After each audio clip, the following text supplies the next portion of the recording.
Nog 'n flat renovasie wat ons nou hier begin. Hierdie hele kombuis kom uit. Alles heeltemal gestrip, hele nuwe kombuis. Al hierdie teëls word gestrip. Hierdie ceiling gaan bly, ons gaan die corners afhaal. Hy kry 'n bietjie meer van 'n moderne corners. Soos julle sal sien, hierdie vensters het reeds aluminium in, so die aluminium gaan nie hier vervang word nie, maar in die kamers waar ek julle nou gaan wys, vervang ons die aluminium.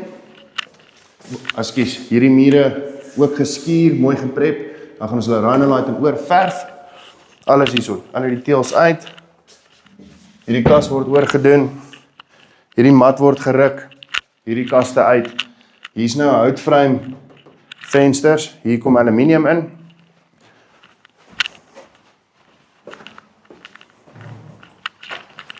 Die main slaapkamer, hierdie kaste kom uit. Al die kaste word oorgedoen.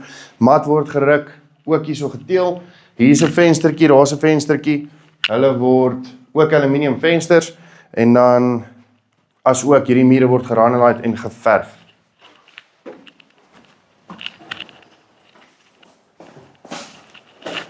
Hier binne ook selfde teel wat deurhardloop op die grond, dan kom maar 'n klein subway teeltjie teen die mure, hetselfde wat ons gaan gebruik vir 'n splashback in die kombuis. Nuwe stordeur, freestanding bad wat inkom, vanity met 'n ander wasbak en dan 'n nuwe moderne toilet. Kom maar sit.